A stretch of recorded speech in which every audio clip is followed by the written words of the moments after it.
우리는 예수 그리스도를 믿는 사람들입니다.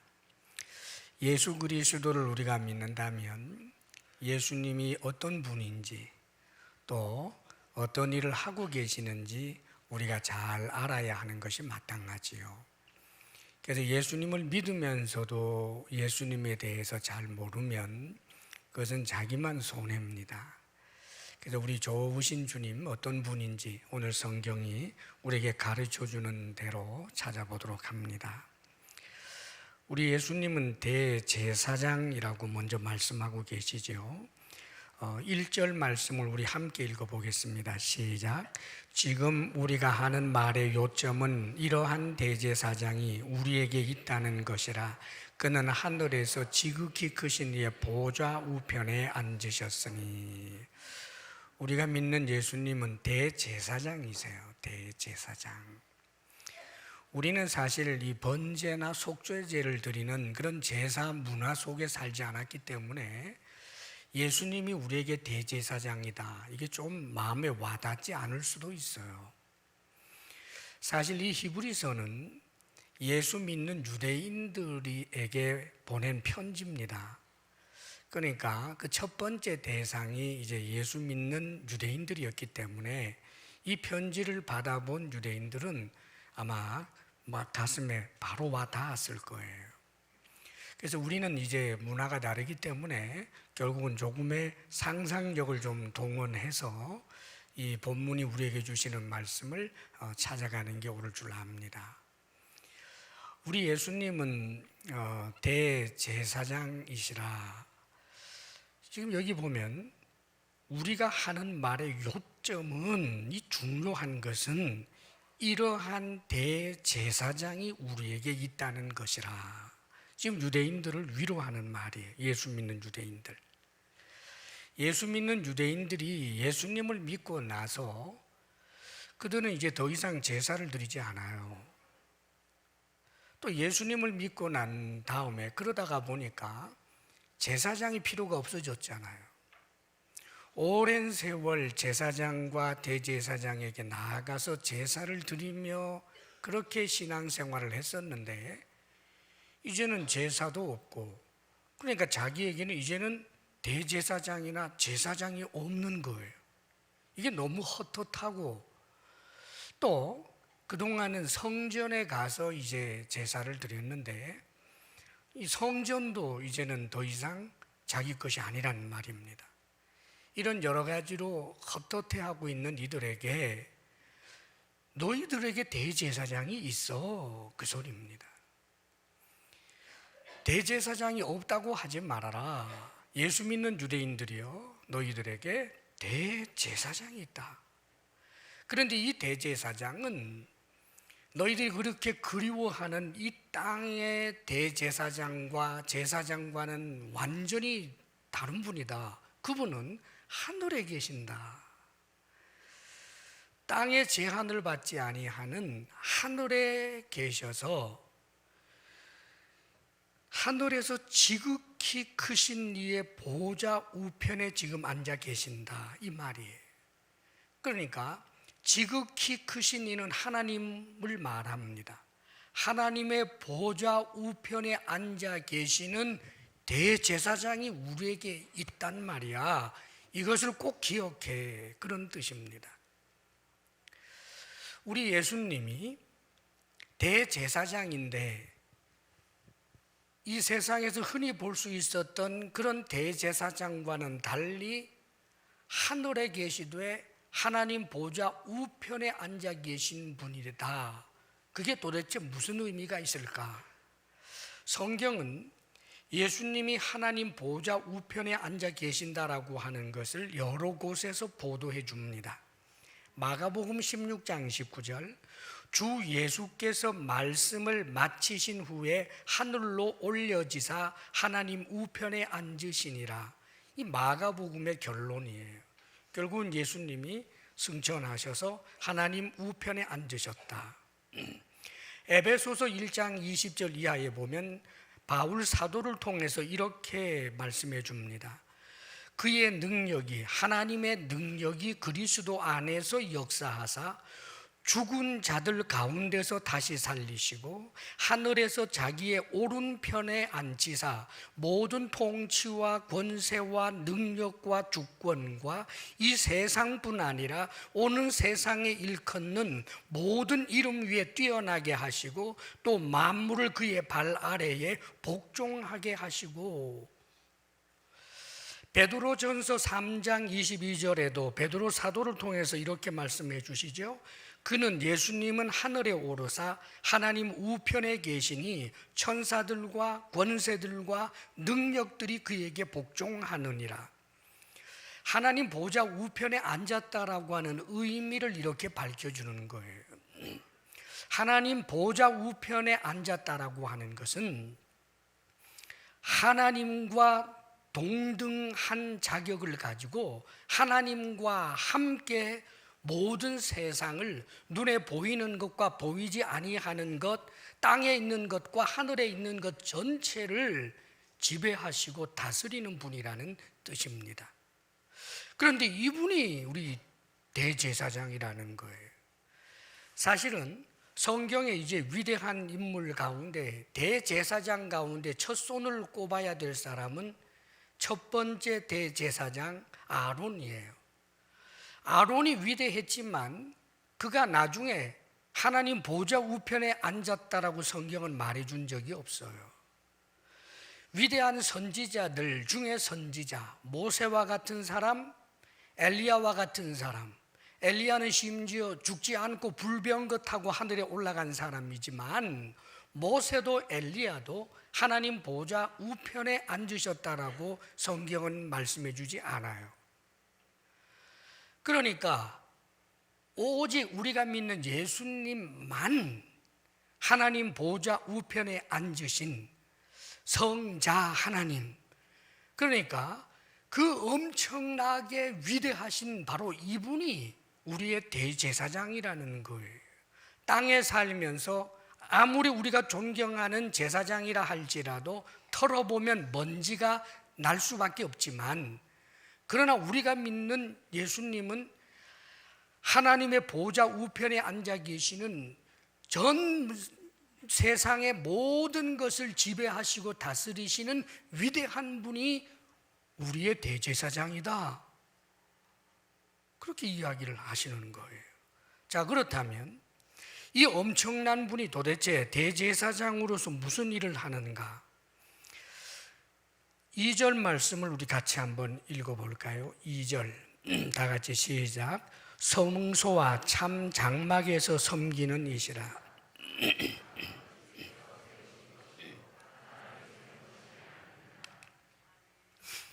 이 엄청난 분이 정말 성자 하나님이시잖아요. 이 엄청난 분이 놀랍게도 제사장이 되신 거예요. 대제사장, 우리의 대제사장.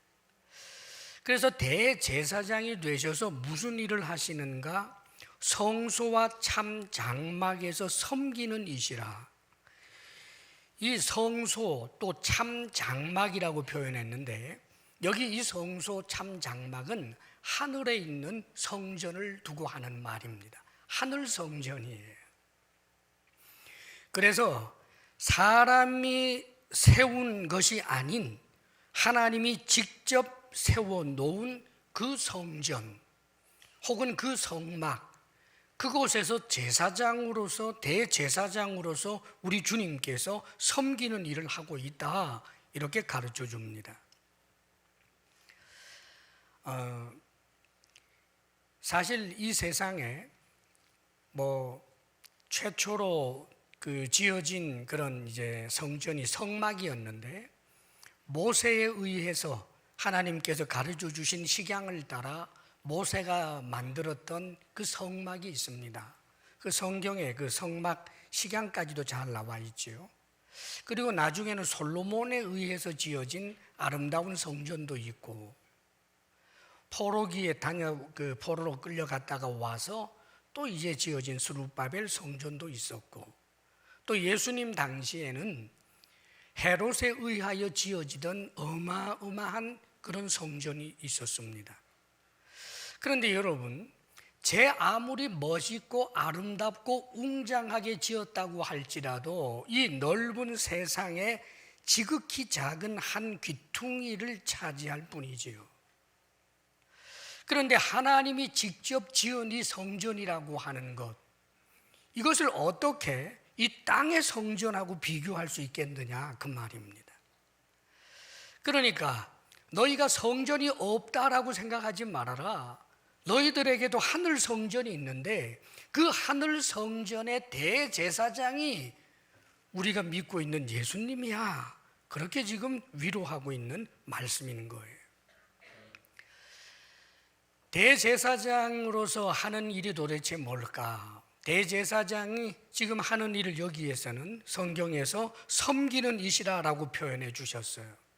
사실 우리 주님은 하나님이십니다.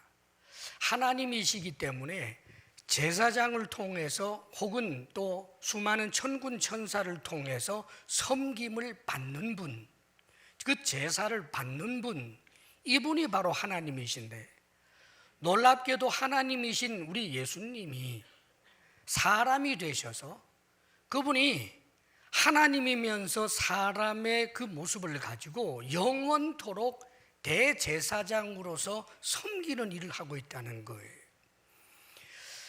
섬긴다라고 하니까 우리 주님이 나보다 더 낫고 천하다 그렇게 이해를 해서는 안 됩니다. 그런 뜻은 아닙니다. 이것은 이제 제의적인 의미예요. 이를테면 우리의 일상 삶 가운데도 엄마가 아기를 섬겨요.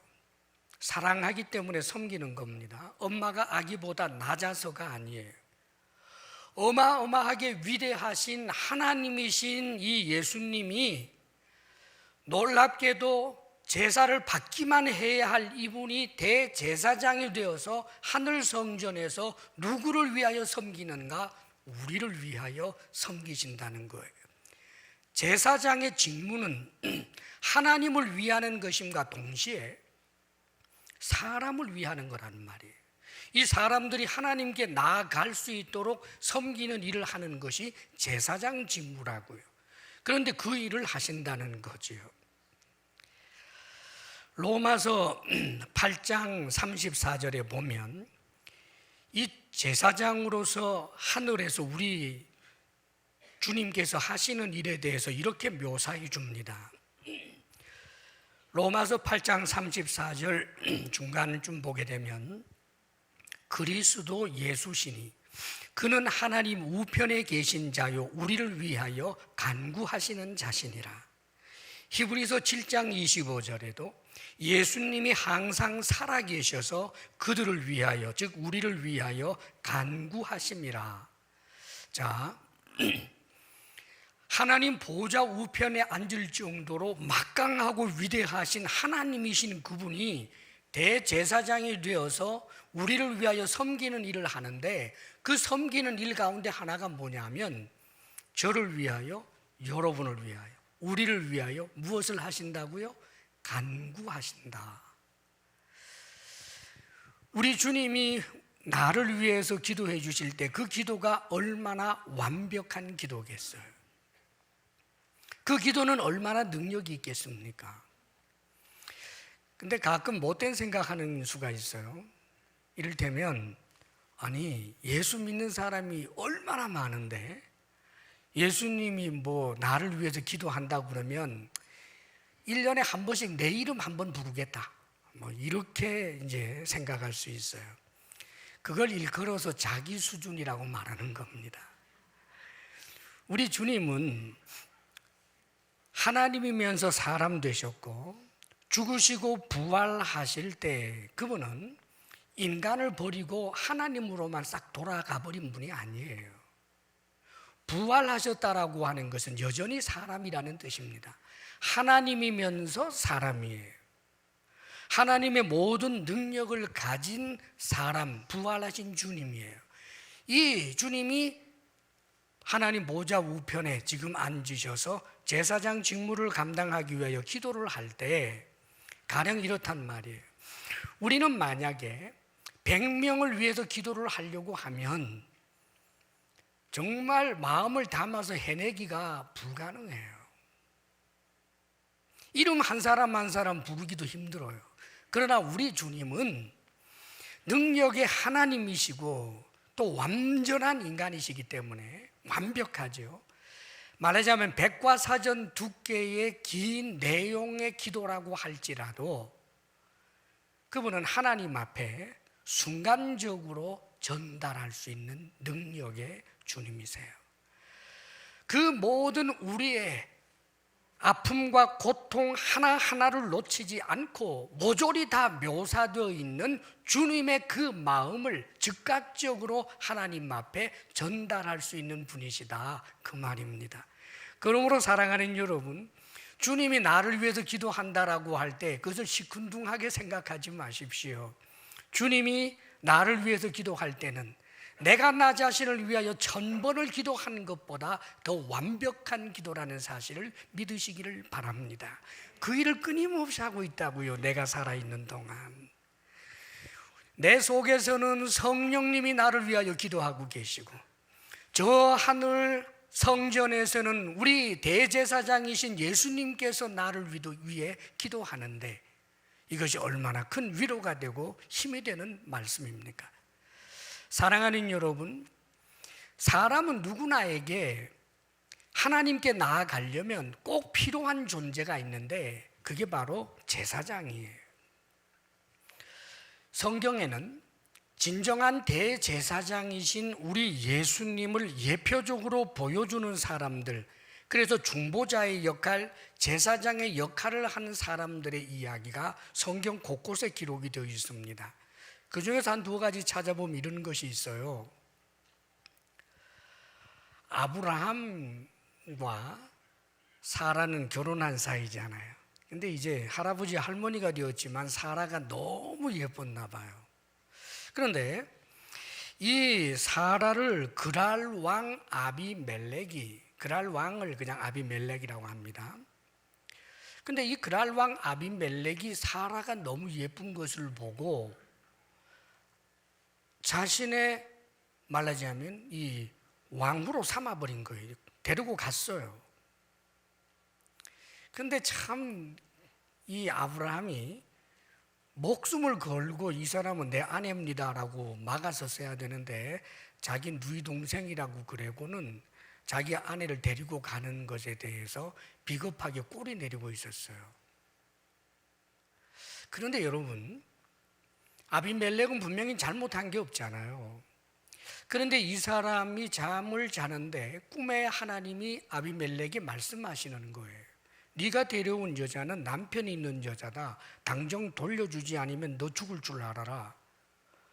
그러자 아비멜렉 하는 말이, 저는 잘못이 없습니다. 그의 남편 아브라함이 자기 아내가 아니고 사촌이라고 그랬기 때문에 내가 데려왔는데 저는 잘못이 없습니다. 그랬더니 하나님 말씀이, 그래, 네가 잘못을 하지 않은 것을 알기에 더 죄 짓지 말라고 내가 막아주는 거야. 그러면서 거기에서 끝내지 않고 이렇게 말씀하세요. 아브라함은 선지자다. 아브라함이 너를 위하여 기도하면 살려니와 아브라함이 너를 위해서 기도해 주지 않으면 너 죽을 줄 알지니라. 오, 그러셨어요. 이 아비멜렉이 얼마나 놀랐겠습니까, 여러분? 일어나자마자 아브라함 불러가지고 너 왜 그러서라고 책망은 했겠지만 제발 나 위해서 기도해 줘. 그래가지고 바리바리 싸줘 가면서 해달라고 하지 않았겠어요? 성경에 보면 이 아브라함이 아비멜렉을 위해서 기도하니까 살 뿐만 아니라 아비멜렉 집안에 있었던 그 태문, 닫혔던 것이 다 열려서 자녀손 간에 이제 충분히 생산할 수 있게 해주셨다라고 하는 내용이 성경에 나와요. 이거하고 비슷한 내용 하나가 욥기에도 등장하는데, 욥의 세 친구들이 있어요, 여러분. 근데 이 욥의 세 친구들이 어떤 사람들이었을까? 꼬장꼬장한 사람들입니다. 아주 바르게 살아가는 사람들, 시대의 양심과 같은 사람들이에요. 그들이 하는 말이나 그런 행위들을 보면. 그런데 논쟁이 길게 이어지다가 결론부에 하나님께서 이 욥의 세 친구들을 책망하십니다. 너희들을 또 잘못했다. 욥의 잘못을 지적한 너희들도 죄를 범했다. 너희들은 허물이 많다라고 하나님이 최종 판결을 내리시면서 이런 말씀을 하셔요. 너희들은 이제 즉시 욥에게 가서, 그 비난하던 욥이잖아요. 욥에게 가서 욥을 통해서 번제를 드리고 욥이 너희들을 위하여 기도하면 내가 너희들의 허물을 다 덮어주겠다 그러십니다. 그래서 결국은 욥이 이들을 위해서 번제를 드려주고 기도함으로 그들의 허물을 씻음 받았다라고 하는 내용이 욥기서에 나온다고요. 중요한 사실이 있어요. 멜기세덱, 그 당시에 왕이지만 왕의 권력을 이용해서 남의 아내를 취하려고 하지 않았던 나름대로 반듯한 왕이었어요. 의롭다 그 말입니다. 욥의 세 친구들 다 의로운 사람들이, 하늘을 우러러 부끄러울 것이 없다라고 큰소리 칠 만한 그런 사람들이었지만 그들이 가진 그들만의 의를 가지고는 하나님 앞에 나아갈 수 없어요. 하나님께 나아오려면 하나님이 정해 주신 중보자, 하나님이 정해 주신 제사장을 통해서 하나님께 나아가야 하는 것입니다. 그래서 구약의 백성들이 모두 하나님께 나아갈 때 이 제사장을 통하여 나아가는 그런 내용들이 있어 왔다는 말이죠.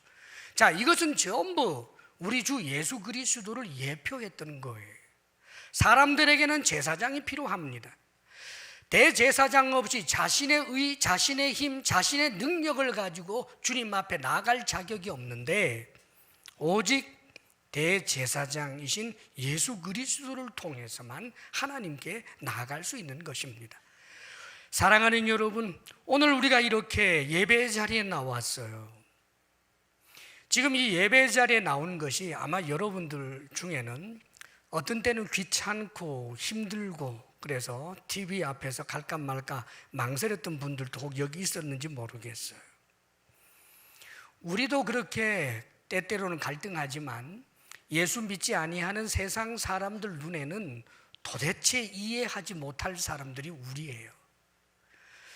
뭐 1년에 한두 번 기분 좋으면 가고 싶을 때 한두 번 가는 것도 아니고 매주일 와 앉아가지고 그들이 볼 때는 같죠. 예.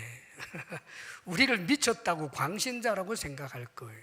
도대체 이해할 수 없다. 왜 시간 낭비하고 물질 낭비하고 인간관계에 많은 어려움까지 감수하면서 왜 저짓 하느냐 그럴 거예요. 그러나 저는 여러분에게 말씀드립니다. 지금 이 예배 자리에 나와 하나님을 예배하는 것은 의무가 아니라 특권입니다, 여러분. 이것은 모든 사람들에게 허용된 것이 아니고요. 지구상의 수많은 사람들 가운데 선택된 사람들에게 주어진 것이고 세상 사람들은 지금 비웃고 있지만 언젠가 온 우주적으로 우리 주의 하나님 되심이 전면적으로 드러나게 될 때 천군 천사들과 더불어 하나님을 예배하고 있는 우리들을 세상 사람들은 가장 부러워하게 될 것입니다. 그러므로 여러분이 가진 이 특권을 귀하게 여기시기를 바랍니다. 즐기시기를 바랍니다. 예배 자리에 나온다는 것, 이것은 천사들과 함께 하나님을 예배하는 복되고도 복된 자리인데 어찌 이것을 소홀히 여길 수 있겠습니까? 많은 박해를 받았던 성도들도 그 박해의 현장에서도 모여 예배하기 위해서 목숨을 걸었던 그런 교회사 이야기가 얼마나 많은지 몰라요. 우리가 예배를 마음껏 드리는 이 평화의 때에 더욱더 하나님 앞에 참 예배의 사람으로 이 특권을 누리시기를 주의 이름으로 축복합니다. 아멘. 자, 그 다음에 3절 4절 함께 읽어봅니다. 다 같이 시작. 대제사장마다 예물과 제사드림을 위하여 세운 자니 그러므로 그도 무엇인가 드릴 것이 있어야 할지니라. 예수께서 만일 땅에 계셨더라면 제사장이 되지 아니하셨을 것이니 이는 율법을 따라 예물을 드리는 제사장이 있음이라. 아멘. 대제사장이라면 반드시 하나님께 예물을 드려야 돼요. 자, 그렇다면 우리의 대제사장이신 주님께서는 도대체 어떤 예물을 드릴까? 우리 예수님이 하나님 앞에 드린 예물은 당신의 몸입니다, 여러분. 주님 자신의 몸을, 대제사장이 자신의 몸을 하나님 앞에 제물로 드린 거예요. 갈라디아서 1장 4절, 그리스도께서 하나님 곧 우리 아버지의 뜻을 따라 이 악한 세대에서 우리를 건지시려고 우리 죄를 위하여 자기 몸을 드리셨으니, 우리 죄를 위하여 자기 무엇을 드렸다고요? 몸을 드리셨으니. 베드로전서 2장 24절, 친히 나무에 달려 그 몸으로 우리 죄를 담당하셨으니 이는 우리로 죄에 대하여 죽고 의에 대하여 살게 하려 하심이라. 당신의 몸으로 우리 죄를 담당하셨습니다. 즉 제물이 되셨다는 말이에요. 그 이유는 우리가 죄에 대하여 죽고, 다시 말하면 죄와 그 죄의 결과, 죄에 책임져야 하는 것까지도 다 담당하시고, 의에 대하여 살게 한다. 하나님 앞에 의인으로 서기 위해서는 대가지불이 필요한데 그 대가지불을 우리 주님이 다 하셨기 때문에 우리가 하나님 앞에 의인으로 살게 된다, 그 뜻입니다. 이 놀라운 일을 예수님이 당신의 몸으로 하셨다라고 말씀하고 있는 거예요. 사랑하는 여러분, 어찌 이 땅에 있는 제사장하고 비교할 수 있느냐는 말이에요. 그 엄청난 분이 하나님이 사람 되셔서, 또 사람 되실 뿐만 아니라 죄인 되셔서 나를 위하여 엄청난 값을 지불했다라고 하는 것을 우리에게 가르쳐주고 있는 말씀입니다.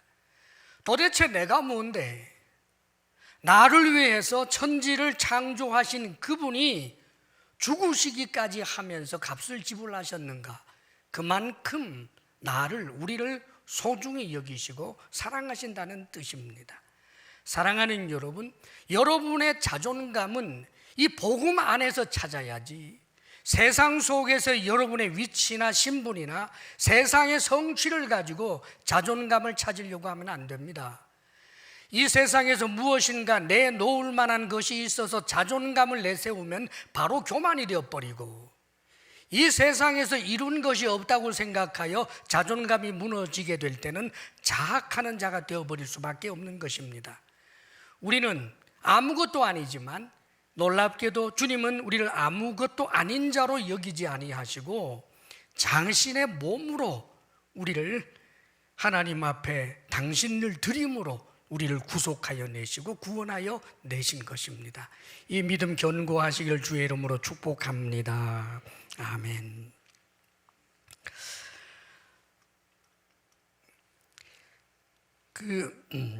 문화 인류학자들에 의하면 보통 이제 여러 종족들을 이제 연구를 해보게 되면요, 어떤 그 종족들 가운데는 정부가 없거나 가족 제도가 없는 그런 종족도 혹 발견된대요.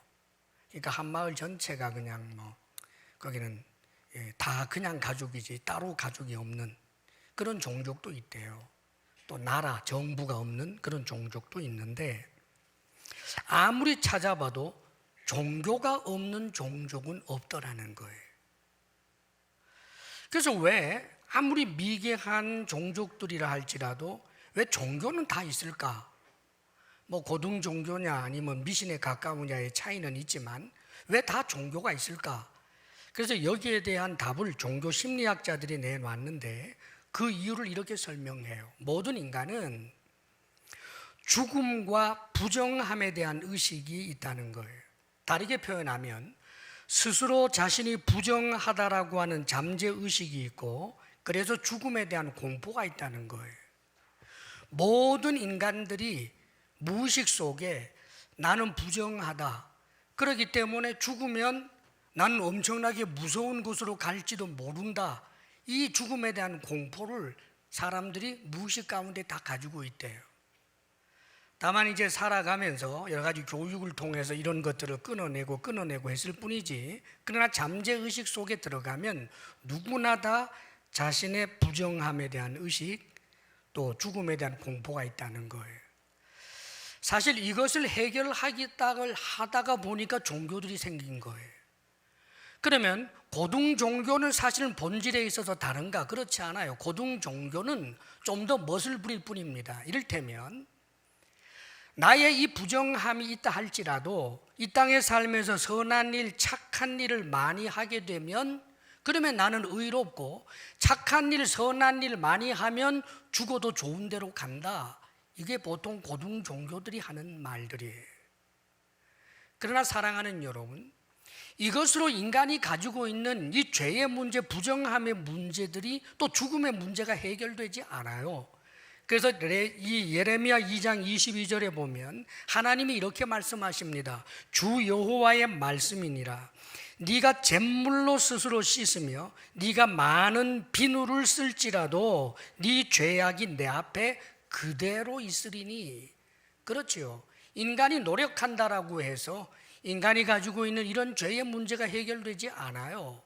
오직 하나님 앞에 나아가려면 제사장이 필요한데, 인간 제사장은 참 제사장의 모형이고 그림자일 뿐이고, 진정한 인간의 중보자가 되시고 대제사장이 되어주실 분은 하나님이면서 사람이 되시고 십자가에 못 박혀 죽으셔서 자기 자신을 제물로 내어주신 예수 그리스도의 그 보혈을 통해서만 우리가 죄사함을 받고 하나님께로 나아갈 수 있게 된 것입니다. 할렐루야. 이게 복음이에요. 그래서 우리는 주님 앞에 설 수 있는 존재가 된 것입니다. 사랑하는 여러분, 이 좋으신 주님께서 대제사장으로서 한 가지 아주 놀라운 일을 하시는 것을 성경이 지금 기록해 주고 있는데, 마지막으로 그 말씀을 한번 찾아서 설명합니다. 6절 7절 말씀 우리 같이 한번 읽어요. 6절 7절 다 같이 시작. 그러나 이제 그는 더 아름다운 직분을 얻으셨으니 그는 더 좋은 약속으로 세우신 더 좋은 언약의 중보자시라. 그 첫 언약이 무흠하였더라면 둘째 것을 요구할 일이 없었으려니와. 대제사장이신 우리 주님께서는 제사장 직무를 감당하시는데 중보의 역할을 감당하시기 때문에 더 좋은 언약의 중보자가 됐어요. 더 좋은 언약의 중보자. 그러면 더 좋은 언약이라면 이것보다 좀 더 덜 좋았던 언약이 있었다는 거 아니에요. 이것을 첫 번째 언약 혹은 옛 언약이라고 말합니다. 우리 주님께서 친히 당신이 중보자가 되셔서 세워주신 언약을 새 언약이라고 표현해요. 그래서 7절에 보면 저 첫 언약이 무흠하였더라면 둘째 것, 즉 두 번째 언약, 새 언약을 요구할 일이 없었으려니와. 그러면서 8절에 그들의 잘못을 지적하여 말씀하시되 이렇게 나가지요. 그러면서 예레미야 선지자의 말씀을 쭉 인용해 나갑니다. 이런 거예요. 하나님께서 우리와 옛 언약, 첫 번째 언약을 맺은 것이 있어요. 민족적으로. 그것은 시내산 언약이라고도 하는 것인데, 모세를 통해서 하나님께서 시내산에서 언약을 맺어요. 그 언약은 이런 것입니다. 하나님이 명령하십니다. 하나님이 말씀을 주시고 계명을 주시고 규례를 주시고 이것을 지키라라고 명령하시면서, 만일 너희들이 내가 너희들에게 준 계명과 규례를 지켜 행하고 살면 너희들은 내 백성이 되고 나는 너희들의 하나님이 되리라. 하나님이 일방적으로 하시는 그런 약속이고 언약입니다. 자, 여기에 대하여 이 시내산에서 이스라엘 백성들이 거기에 대하여 동의합니다. 그래서 번제를 드리고 하나님 앞에 화목제를 드리면서 우리가 하나님께서 말씀하신 그 명령과 규례를 지켜 살겠습니다 하고 온 이스라엘 백성들이 그 앞에서 언약에 말하자면, 우리로 말하자면 사인을 했단 말이에요. 그렇게 하겠습니다라고 맹세하는 일이 일어나요. 그것을 첫 번째 언약이라고 해요. 언약 체결이 이루어졌어요. 그러면 묻겠습니다. 그 이스라엘 백성들이 그 언약 체결을 하는 시내산 현장에서 그들이 거짓말하고 있었을까요? 아닙니다. 하나님의 엄청난 그 위대하심을 눈앞으로 목도하고 또 홍해를 갈랐던 사건도 있었기 때문에 그들은 마음 깊은 곳에서부터 예 주님, 우리가 하나님의 명령대로 살겠습니다. 말씀대로 살겠습니다. 그 규례대로 살겠습니다. 정말 그렇게 결단을 했어요. 그러나 그렇게 못 살았어요. 그런 면에서 이 옛 언약은 마치 흠이 있는 것처럼 보입니다. 그런데 이것은 언약 자체가 흠이 있는 것이 아니라 언약을 지켜낼 그런 힘이 인간들에게는 없기 때문에 이 옛 언약은 마치 흠이 있는 언약처럼 되어버리고 만 거예요. 여기 예레미야의 말씀을 인용하면서 하나님께서는 그들은 내 언약 안에 머물러 있지 아니하므로 내가 그들을 돌보지 아니하였노라 하는 표현을 씁니다. 이스라엘 백성들이 하나님의 명령에 순종하지 않았기 때문에 바벨론으로 포로로 보내고 저들에게 징계를 하고 엄청난 재앙을 쏟아부을 때 하나님이 돌아보지 않았다는 뜻이에요. 사실 옛 언약은 사람들이 죄를 지었을 때 그 죄의 문제도 해결되는 것도 사실은 거기에 주셨어요. 이를테면 10계명을 주셨는데 10계명을 주고 난 다음에 그 계명을 지키지 못한다라고 바로 하늘에서 벼락을 때리거나 지옥에 쳐놓은 게 아니라 그 죄의 문제를 해결할 수 있도록 하나님이 주신 것이 뭐였느냐 하면 제사제도예요. 속죄제를 드리고 속건제를 드리고 제사제도예요. 자, 그런데 이 제사제도도 제대로 못하더라 그 말이에요. 내가 죄를 지었으면 하나님 앞에 용서를 구하기 위하여 제사장에게 이제 양을 가지고 나갑니다. 양에게 손을 얹고 기도하고 내 죄가 이 양에게 다 전가되었습니다. 하나님, 제 대신 이 양을 죽이시지만 저는 앞으로 죄 짓지 않고 살겠습니다. 마음을 찢으며 애통하는 마음으로 제사를 드려야 하는데 양을 드리다가 보니까 아까워요. 그래서 눈먼 것 찾고 병든 것 찾고 어딘가 저는 것 찾고 제사를 드릴 때마다 아까워라 하는 생각이 들어서 죄 문제를 해결하기 위한 제사가 오히려 더 큰 죄를 덮어 씌우더라 그 말이에요. 그래서 이 옛 언약으로는 하나님 앞에 나아갈 자가 하나도 없어요. 하나님께서 다시 세운 새 언약, 바로 예수 그리스도로 말미암아 세운 새 언약입니다. 그러면 그 새 언약이 뭘까요? 내용은 이런 거예요. 곳곳에 많이 있습니다. 하나님이 세상을 이처럼 사랑하사 독생자를 주셨으니 이는 그를 믿는 자마다 멸망치 않고 영생을 얻게 하려 하심이니라. 나는 부활이요 생명이니 나를 믿는 자는, 그렇죠, 내가 복음을 부끄러워하지 아니하노니 이 복음은 모든 믿는 자에게 이 믿음을 이야기합니다. 그래서 여기 이 말씀 보면 이 10절에 하나님께서 새롭게 언약을 주실 때 전날에는 돌판에 세워줬었지만 옛 언약은, 이번에 이 언약은 어디에다가 새겨주시는가? 마음에다 새겨주신다. 즉 믿음을 두고 하는 말이에요. 성령의 역사로 말미암아 어느 날 믿음이 생겨요. 이것은 사람이 연구해서 나온 것도 아니고 경험으로 나오는 게 아니에요. 이상하게 믿어져요. 하나님을 안 믿었었는데 하나님 살아계신 게 그냥 믿어져요. 예수 그리스도 십자가 사건이 나를 위하여 죽으셨다라고 하는 사실을 어느 순간 믿어져요.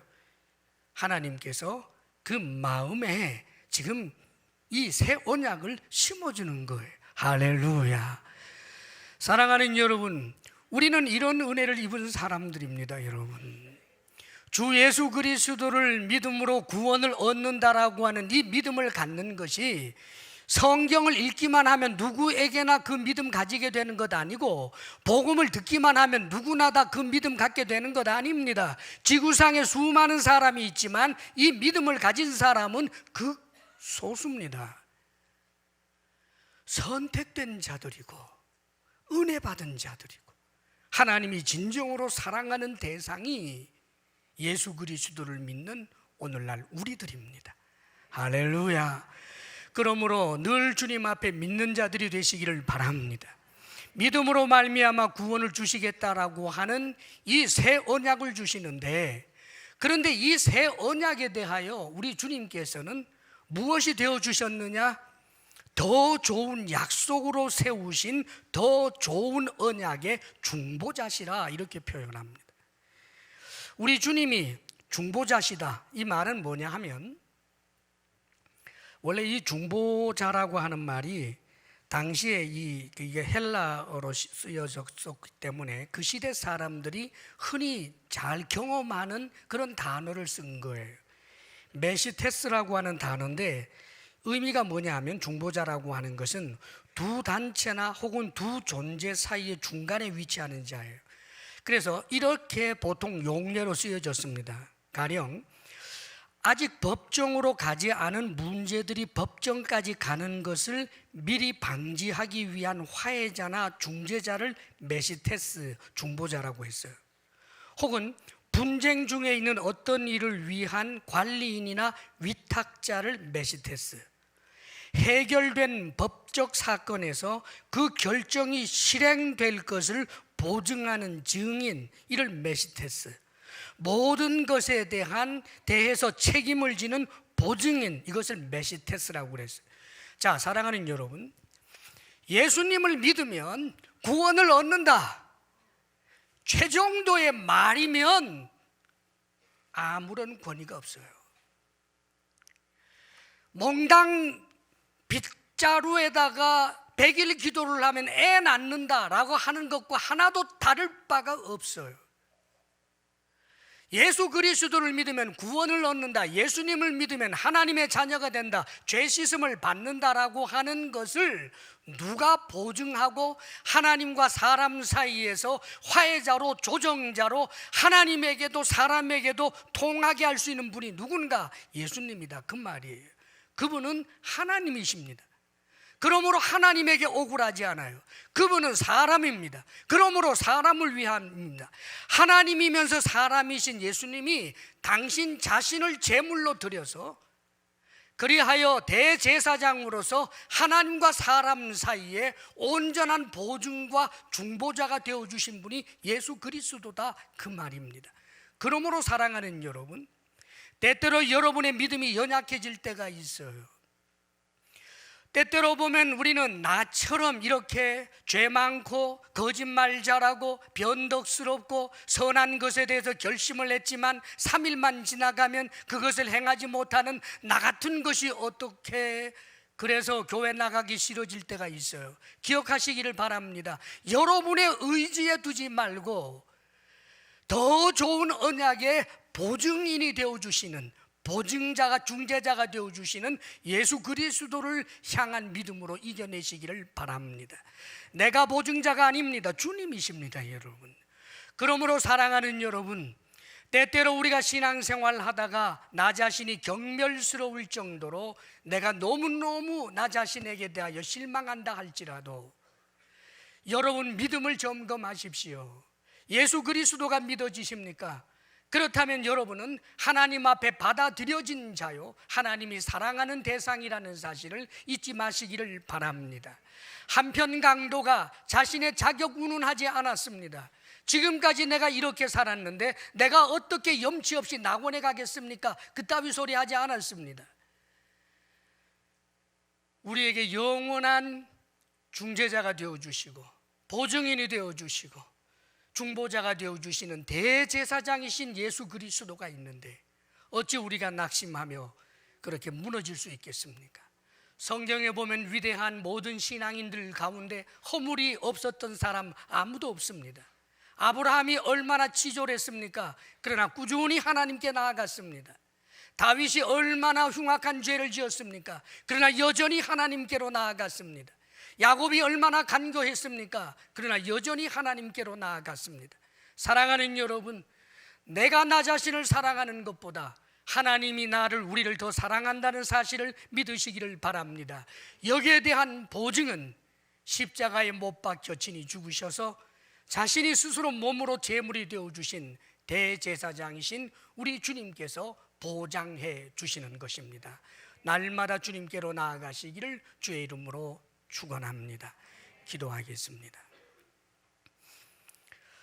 아버지 하나님, 정말 자격 없는 우리들인데 때로는 나 자신 스스로 싫어질 때가 있는데, 아버지 하나님, 어찌하여 땅의 티끌과 같은 우리를 나를 사랑하시사 하나님이 당신의 몸으로 죄값을 치르시고 우리에게 영원한 중보자, 언약의 중보자가 되어주셨는지 다만 감사할 뿐입니다. 하나님 앞에 이제는 믿는 자로 나아가게 하시고 어떤 경우에도 믿음의 파산을 가져오는 어리석은 자가 되지 않게 하여 주옵소서. 믿음이 연약할 때 우리를 긍휼히 여겨주시고 아버지여, 연약하고 연약한 믿음으로 남아 하나님 앞에 나아갈 때 하나님께서 우리를 위로하시고 붙들어 주시기를 원합니다.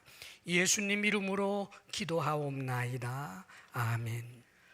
아버지, 아빠, 하나님,